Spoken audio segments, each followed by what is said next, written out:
Syed Taha cleared PMP with all above target.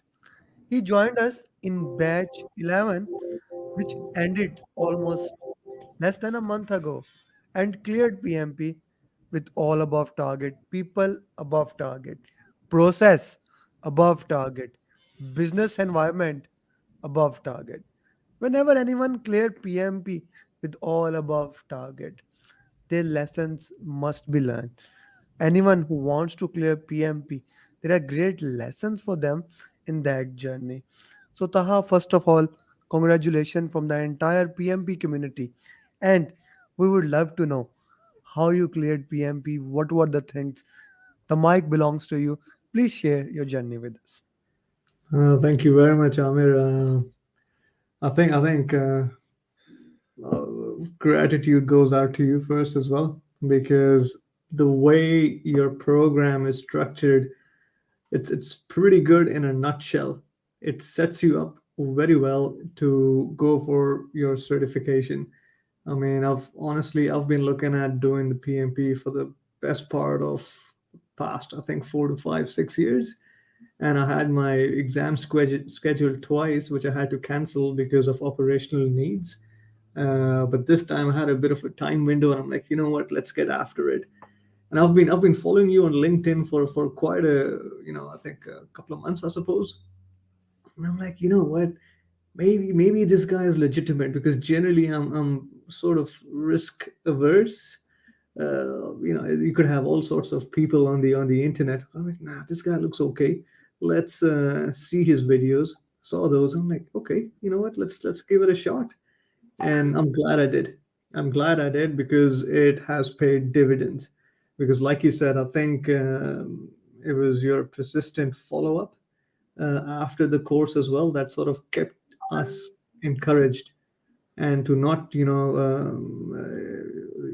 just be focused on it and get after it. So, it went well. Uh, a few things that probably I would recommend to others is, this is a brilliant crash course.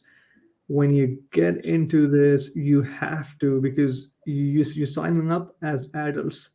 So either you're all in or you're all out. Once you're in, you have to commit. You have to give it your time. I mean, to put it in perspective, I think the first weekend, I think Amir, I smashed like 60 hours between the class and studying after. So the only thing I could compromise on was my sleep. So, and I said, I'm only going to do this once, and I'm going to give it my everything. So, everything you said, okay, do your, first 50 questions, your second, your third, your mocks. I'm like, okay, let's just do, this guy is the expert. He knows what he's talking about. Let's take the lead and just, get after it. So, yeah, I think another thing that I probably learned was to try and not, like you say as well, not to assume unnecessarily too much. You got to be able to rely on your gut feeling as well. You need to sharpen that. You need to improve the skill for the question, the way you interpret, analyze the questions. And that only comes after you do your mocks or your questions and you do the root cause analysis. So that gives you how the question is shaped and what options, by the process of elimination, are probably the best. So I think that, and then the other thing was your mental endurance, because I haven't been to school in like, I don't know, 10 years now, maybe more. So it takes a bit to get into the routine, to be able to, study again, and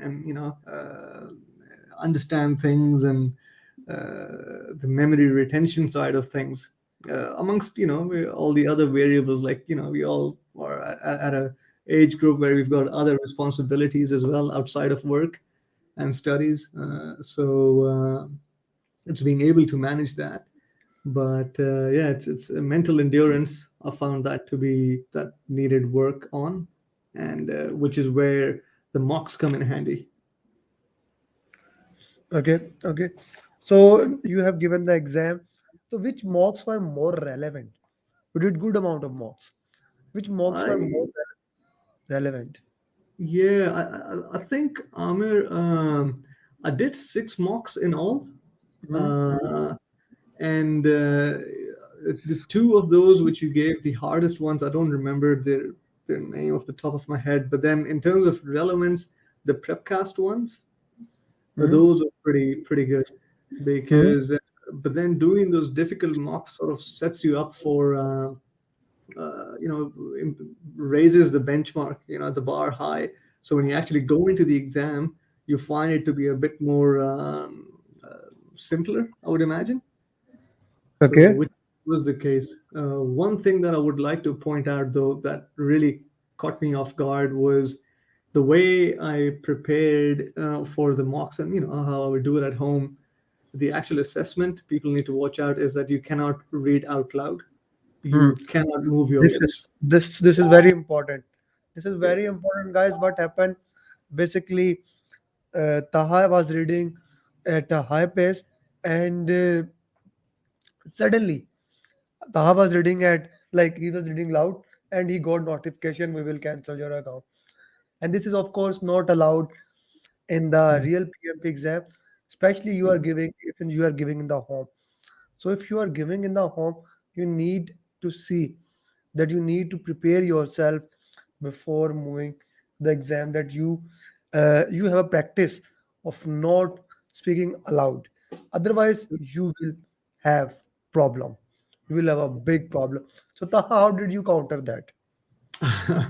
I So that ties into the 80-80-70 rule, for time management. So I said, okay, you know what? I mean, I was actually warned twice by the moderator, and I'm like, okay, I really have to work on this. So I just decided to slow down a bit, and you just have to adapt on the go.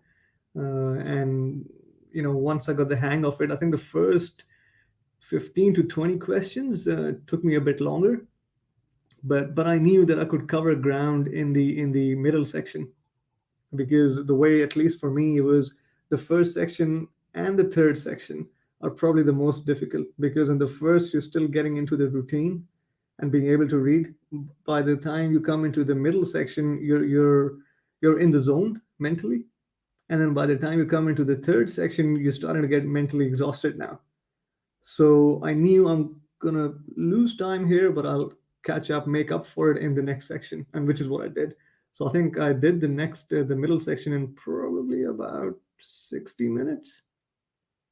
That is awesome. Just Yes. 60 minutes. So how much Yeah. time you took for the first section, and how much time was remaining for the third one? Yeah. So at the end of it, Amir, I think I had about 20 minutes left Okay. uh, when I finished. But the first section, I think I was about 85 minutes, 85 to 88 minutes, which still wasn't bad. I mean, if you go by your rule, right? But I said, let's just slow down, get into the zone, think it through, and that's sort of did the trick.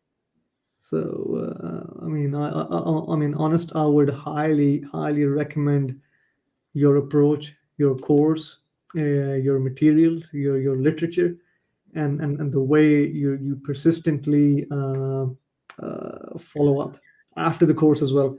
Because I must admit, I was almost thinking, I'm like, okay, this is good. Now he's not gonna really follow up because he's probably gonna be busy with the next batch. But that wasn't the case. You still were on our case. So thanks for that. No, that is my, you can say that my program is basically training and coaching.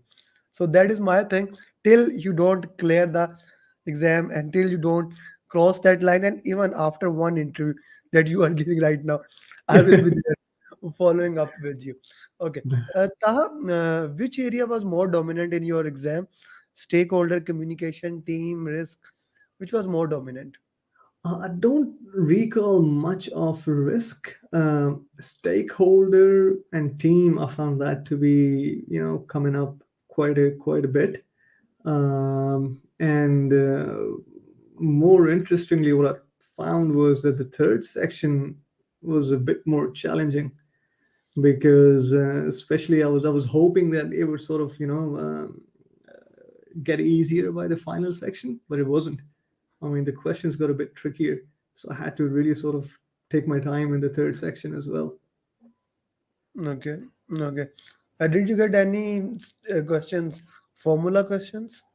None, none, not a single one. There were a couple on SPIs and CPIs, but then we didn't really have to do any calculation. It was okay, if this is your CPI, this is your SPI, then what are you supposed to do?